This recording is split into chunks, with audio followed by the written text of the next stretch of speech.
जय श्री राम, जय हिंद दोस्तों। कैसे हैं आप सब। Welcome to my channel MV studio. मैं हूं आपका होस्ट सुनीश। दोस्तों अगर आप चैनल पे नए हैं तो बेल आइकन को दबाइए और हाँ उसको नोटिफिकेशन बार को भी ओपन कर लीजिएगा ताकि मेरी नई वीडियो आए तो आपको नोटिफिकेशन मिल जाए। इसके अलावा दोस्तों डिस्क्रिप्शन में मेरी सोशल मीडिया लिंक्स हैं, वहाँ मुझे फॉलो कीजिएगा। एमवसिस्ट मेरी इंस्टाग्राम आईडी है, वहाँ मुझे फॉलो कीजिएगा। इसके अलावा अगर आपको कोई सजेशन है सुधार है तो कमेंट्स बॉक्स में लिखिएगा। और दोस्तों इसके अलावा ऐसे अपना प्यार मेरे साथ बनाए रखिएगा। आई बटन पे आपको सुशांत की पुरानी वीडियोस मिल जाएंगी, तो वहाँ आप उन वीडियोस को देख सकते हैं। दोस्तों नई चीज़ें निकल कर आई हैं बॉलीवुड में डेली नए। पहले ईडी एफसीबी, पहले ईडी सीबीआई और एनसीबी नारकोटिक्स कंट्रोल ब्यूरो नए एक्सपोज कर रहा है। बॉलीवुड जो है एक वो जब माया जंजाल बना हुआ है जिसके हिसाब से सब इसमें उलझे हुए हैं, नए एक्सपोज हो रहे हैं। दोस्तों अभी जैसे कि मैंने आपको बताया था कि एनसीबी जो है अपने केस में कार्रवाई कर रही है और 17-18 ड्रग पेडलर को पकड़ा, उनको गिरफ्तार किया है, जिसमें बॉलीवुड की जानी मानी हस्तियों के नाम भी आए हैं। इसमें दोस्तों नच बलिए जो है उसमें हिस्सा ले चुके अविगेल पांडे और सनम जौहर से भी एनसीबी ने लंबी पूछताछ की है। इन दोनों का नाम जो है वो ड्रग पेडलर की बातचीत में आया था। दोस्तों इसके अलावा जो क्वान टैलेंट कंपनी है, बेसिकली टैलेंट कंपनी मैंने आपको अपनी पुरानी वीडियो में बताया था। टैलेंट कंपनी एक वो होती है जो बेसिकली जितने भी बॉलीवुड सेलिब्रिटी होते हैं, हीरो या हीरोइन होते हैं, उनके शोज कराती हैं। बेसिकली आउटडोर शोज होते हैं, तो एक मैनेजर होता है उनका जिसको बोलते हैं टैलेंट मैनेजर। वो क्या करता है, दोनों में मीडिएटर का काम करता है। बेसिकली हीरो और जो कंपनी है उन दोनों के बीच में बेसिकली हीरो के लिए जैसे वो पार्टीज रखते हैं और उनको काम दिलवाता है, तो अच्छी जगह उनको काम दिलवाना ये टैलेंट मैनेजर का काम होता है। और क्वान टैलेंट कंपनी है वो यही काम करती है। तो जो क्वान टैलेंट कंपनी के सीईओ हैं ध्रुवचित कोपेकर, उनको भी सीबीआई एनसीबी ने पकड़ा और उनसे लंबी पूछताछ की है। दोस्तों इसके अलावा जो निर्माता निर्देशक मधु मेटोना, उनसे भी एनसीबी ने लंबी पूछताछ की है। आज जैसा कि मैंने आपको बताया था कि जो दीपिका की मैनेजर थी करिश्मा प्रकाश, वो भी क्वान की पुरानी मैनेजर थी। और सुशांत की जो पुरानी टैलेंट मैनेजर थी जय शाह, वो भी क्वान से रिलेटेड थी, वो भी क्वान में काम कर चुकी थी। बात ये निकल के आई थी कि क्वान को सुशांत ने 2019 में 36 लाख की पेमेंट की थी। उसके 6 महीने बाद ही 26 लाख रुपए क्वान ने रिया चक्रवर्ती के अकाउंट में ट्रांसफर किए थे। तो ये भी कहीं ना कहीं ईडी ने इस बारे में एंगल निकाला, इस बारे में जांच करेगी।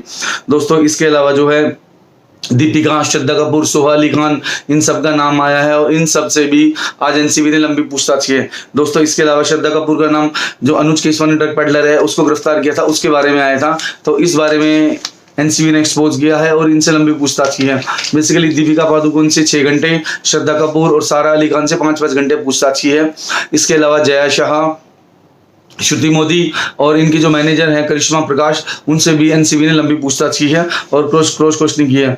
दोस्तों जैसा कि मैंने आपको कहा था कि इसमें एनआईए जो हमारी नेशनल इन्वेस्टिगेशन एजेंसी है इंडिया की सबसे हाईएस्ट एजेंसी है, जो क्या करती है कि जितने भी बम ब्लास्ट होते हैं उनकी इंक्वायरी करती है। जैसे पुलवामा अटैक हुआ था या मुंबई अटैक हुआ था, उसमें एनआईए की अहम भूमिका थी। इसके अंदर जैसे हमारे सीबीआई हैं, रो हैं, उनसे कुछ ऑफिसर डेपुटेशन पे लिए जाते हैं, तो ये मिलजुल कर काम करते हैं।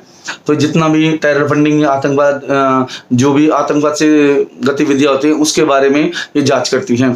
तो एनआईए को बॉलीवुड में एंट्री मिल गई है। बेसिकली जैसे मैंने आपको बताया था कि बॉलीवुड में किसका पैसा लगता है, टेरर फंडिंग होती है, कहाँ से इनको पैसा आता है, उस मामले में भी एनआईए को जांच सौंप दी गई है। एनआईए जल्द ही इस मामले में खुलासा करेगी। तो सुशांत केस में चौथी एजेंसी है सेंट्रल एजेंसी जिसको इन्वॉल्व किया है। सबसे पहले इन्वॉल्व किया गया ईडी को, फिर सीबीआई को, फिर एनसीबी को और एनआईए। अब चौथी एजेंसी है जिसको सेंटर ने अप्रूव किया है और बेसिकली ये बॉलीवुड की पूरी हिस्ट्री खंगाल देगी। दोस्तों इसके अलावा जो एनसीबी ने करण जौहर की धर्म प्रोडक्शन है उसके प्रोड्यूसर और एग्जीक्यूटर क्षितिज प्रकाश को जो है पूछताछ की है और उनको गिरफ्तार किया है। जो एनसीबी है इन्होंने इनकी रिमांड 9 दिन की मांगी थी, बट इनको 6 दिन का रिमांड मिला है। तो आप इससे आइडिया लगा सकते हैं कि एनसीबी इनसे कितनी गहन पूछताछ कर सकती है। दोस्तों इसके अलावा जो है 2019 में जो 28 जुलाई 2019 को जो करण जौहर के यहाँ पार्टी हुई थी, उस बारे में फोरेंसिक एक्सपर्ट ने कहा है कि वो बिल्कुल सही वीडियो है, उससे कोई छेड़छाड़ नहीं की गई है। तो इसमें जो भी अर्जुन कपूर, मल्लिका अरोड़ा, इसमें जो भी सेलिब्रिटी थी और उन सबको बुलाया जाएगा और उनसे पूछताछ की जाएगी। दोस्तों इसके अलावा जो है कई चर्चित हस्तियों से पूछताछ हो सकती है। दोस्तों अगली खबर जो ये आ रही है कि जो बॉम्बे हाई कोर्ट ने कंगना रनौत का जो बंगला गिराया था उस बारे में संजय राउत से और बीएमसी से पूछताछ की है। कोर्ट ने ये कहा है बीएमसी से, आपने किस बेस पर उनका जो है बंगले को तोड़ा है, अब बारिश में उसको हम क्या करेंगे, क्योंकि बारिश से वो खराब हो सकता है। तो इस बारे में उनसे पूछताछ की गई है। उन्होंने कहा है कि ये दुर्भाग्य की भावना से ये कार्रवाई की गई है। उस बंगले को वैसे ही क्यों नहीं छोड़ा गया, या उस बंगले को वैसे ही क्यों छोड़ा, मानसून में जो आएगी तो वो बंगला खराब होने की पूरी पॉसिबिलिटी है। तो उस बारे में आपका क्या कहना है? तो ये अगली डेट कोर्ट ने दी है, तब तक संजय राउत को और बीएमसी को जो है अपना जो जवाब है वो दाखिल करना होगा। दोस्तों, शनिवार को एनसीबी ने दीपिका से 6 घंटे, श्रद्धा कपूर और सारा अली खान से जो है वो पूछताछ की है 5-5 घंटे। इसके अलावा दोस्तों, एनसीबी ने कहा है कि एनसीबी को दीपिका ने कहा है कि मेरा ड्रग्स से कोई कनेक्शन नहीं है। ये हैश या वीड जो होता है ये एक तरह का हम अपनी भाषा में कोड के माध्यम से यूज़ करते थे। एक कोड वर्ड था जिसको हम यूज़ करते थे, कुछ नहीं होता। ये एक प्रोडक्ट होता है जिसको हम रोल्ड सिगरेट में करके और स्मोकिंग करते थे। चाहे उन्होंने साफ साफ कहा है कि उन्होंने ऐसा ड्रग्स का सेवन नहीं किया, ना उन्होंने ड्रग्स लिया है। हालांकि उन्होंने ये कबूल किया कि उनकी जो मैनेजर हैं करिश्मा प्रकाश, उनसे उनकी बात हुई है और ये सिर्फ हम अपने जो कोड है उसके बारे में इस कोड वर्ड में यूज़ करते थे। तो दोस्तों, कहीं ना कहीं इनने ये तो एक्सेप्ट किया है कि ये जो वीड ये रोल्ड सिगरेट पीते हैं। हमें पर्दे पर क्या दिखाया जाता है, ये बहुत अच्छे हैं, फिटनेस के लिए जागरूक हैं, ये कुछ भी नहीं करते हैं, और अब इनकी सारी जानकारी निकल गई हैं। ये रोल सिगरेट पीते थे, हैश पीते हैं, गांजा पीते हैं, अफीम पीते हैं, और अभी तो न जाने क्या क्या निकल के आएंगे। उसके बाद इनकी जो मैनेजर हैं करिश्मा प्रकाश, उनके साथ उन्होंने एग्जामिन किया, क्रॉस क्वेश्चनिंग की दीपिका पादुकोण को बैठाकर। तो उन्होंने यही किया है कि हम जो है एक पासवर्ड यूज करते थे और हम इस चीज में रोल्ड सिगरेट पीते थे, और उन्होंने ये भी कहा है कि सिंपल तरह की सिगरेट होती थी जो हम पीते थे। तो दोस्तों, आने वाले टाइम में इनकी मुश्किल बढ़ सकती है। श्रद्धा कपूर, सारा अली खान, इनकी मैनेजर दीपिका पादुकोण, उनके मैनेजर करिश्मा प्रकाश और जय शाह, इन सब का जो फोन है वो एनसीबी ने जब्त कर लिया है। कहीं ना कहीं एनसीबी इनके जवाब से संतुष्ट नहीं थी। इन सबको सम्मान करके दोबारा बुलाया जा सकता है और इन सबसे दोबारा पूछताछ की जा सकती है।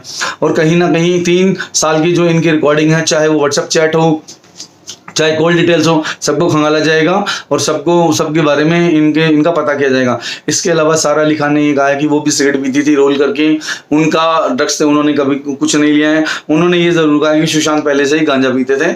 उन्होंने सुशांत को कई बार गांजा पीते हुए देखा है अपनी वैनिटी वैन में, और सेट पर भी उन्होंने सुशांत को गांजा पीते हुए देखा। अब ये पता नहीं है वो झूठ बोल रही है सच बोल रही है, ये तो जो है जब वेरिफिकेशन होगी उसके बाद ही पता चलेगा। इसके अलावा दोस्तों, श्रद्धा कपूर से जो बात की गई है तो उन्होंने कहा कि वो CBD ऑयल के बारे में नहीं जानती हैं। CBD ऑयल कोई ड्रग्स नहीं होता है, ये ऑनलाइन मिलता है, मैं इसका यूज़ करती थी। उसके अलावा जो उन्होंने कहा कि CBD ऑयल का यूज़ जो है वो अपना हम ड्रग्स के केस में नहीं करते हैं। तो ड्रग्स सारा और इनसे भी रिकवरी, बेसिकली एनसीबी ने कहा है कि जो करिश्मा प्रकाश है, दीपिका पादुकोण है, सारा अली खान है और श्रद्धा कपूर है, इनसे अभी हमें कोई रिकवरी नहीं हुई है और ना ही अभी कुछ पुख्ता सबूत मिले हैं। इनसे आगे पूछताछ जारी रहेगी। फोन को जब्त कर लिया गया है और आने वाले टाइम में जो है इनकी जो रिकवरी की जाएगी, फोन की डाटा या जो रिकवर कर जाएगा उसके बाद ही इनसे आगे पूछताछ की जाएगी। दोस्तों, खबर ये आ रही है कि जो क्षितिज थे, जो धर्मा प्रोडक्शन के डायरेक्टर थे, उनको गिरफ्तार कर लिया गया है। 6 दिन की रिमांड उनकी ली गई है। तो अब आइडिया लगाइए कि उनसे कितनी लंबी पूछताछ की जा सकती है। दोस्तों, अगली खबर ये है कि वही करण के घर जो पार्टी हुई थी उसमें फोरेंसिक एक्सपर्ट ने कहा है कि ये जो वीडियो है ये बिल्कुल ओरिजिनल है। इस पार्टी के अंदर जो भी सेलिब्रिटी मौजूद थे सबको बुलाया जाएगा, सम्मान दिया जाएगा और पूछताछ की जाएगी। तो जो SIT के हेड है KPS मल्होत्रा जी और मुंबई के DDG अशोक जैन जी और जो NCB के DG हैं, पूरे NCB के DG all over India Rakesh Asthana ji, वो भी आज मुंबई आ गए हैं। एक हाई प्रोफाइल मीटिंग हुई है NCB की और आगे बारे में रणनीति तय की गई है कि इस बारे में आगे क्या क्या किया जाएगा। तो दोस्तों, ड्रग पैडलर की गिरफ्तारी हुई है, नए नए खुलासे हो रहे हैं। एनसीबी यही चाहती है कि ये जो ड्रग पैडलर हैं और ये जो सेलिब्रिटी हैं ये तो छोटे छोटे मोरे हैं, असली मोरा जो असली मछली है उस पर तो अभी हाथ डालना बाकी है। इनकी पूरी तैयारी हो गई है, ये ड्रग पैडलर को गिरफ्तार करेगी और आने वाले जो टाइम है उसमें अच्छे खुलासे हो सकते हैं। तो दोस्तों, एनसीबी अपना काम कर रही है, इस बारे में जो भी एक्सपोज हो रहा है, जो भी हो रहा है इस बारे में बता देंगे। और इसमें तो अभी बहुत ज़्यादा सेलिब्रिटी के नाम आने बाकी हैं। अभी हालत ये है कि सबकी हालत टाइट पड़ी है। जितने भी बॉलीवुड को बोलते थे कि हम वो हैं, वो सब तड़ी पार हुए हैं, बाहर गए हुए हैं, कोई भी जो है घबराए हुए हैं, सबकी हालत खराब है। बॉलीवुड नाम के नशेड़ियों, चरसी और गंजेड़ियों का अड्डा बन गया है। चाहे हीरोइन हो, चाहे हीरो हो, चाहे डायरेक्टर हो, सब जो है चरसी बन गए हैं। सबको एक्सपोज किया जा रहा है, सबको मिर्ची लगी हुई है कि जो एनसीबी है वो हमसे क्यों पूछताछ कर रही है। दोस्तों बहुत लंबा रैकेट जो बहुत सालों से एक्टिव था, इसको अभी एनसीबी पूरा उधेड़ देगी और धीरे धीरे टाइम लगेगा पर एनसीबी अपनी कार्रवाई कर देगी। तो दोस्तों इस बारे में जो भी ब्रीफ होगा वो मैं आपको बता दूंगा, आपको एक डिटेल रिपोर्ट दूंगा इस बारे में अगली वीडियो में। ऐसे ही मेरे साथ जुड़े रहिए, अपना प्यार मेरे साथ बनाए रखिए। सोशल मीडिया में मेरे लिंक्स हैं, वहाँ मुझे फॉलो कीजिएगा। आई बटन में पुरानी आपको इन नशेड़ियों की पुरानी वीडियोस मिल जाएंगी, सुशांत की पुरानी वीडियो मिल जाएंगी, उनको देखिएगा। सोशल मीडिया पे मुझे फॉलो कीजिए। तो दोस्तों जो भी इस बारे में अपडेट होगा वो मैं आपको बता दूंगा। और हाँ दोस्तों, अगर वीडियो अच्छी लगती है तो लाइक कीजिए, नहीं लगती तो डिसलाइक कीजिए। वीडियो को शेयर कीजिए ज़्यादा से ज़्यादा अपने फ्रेंड सर्कल में, अपनी फैमिलीज में, और अपना प्यार से बनाए रखिए। दोस्तों मिलते हैं अगले वीडियो में। जय श्री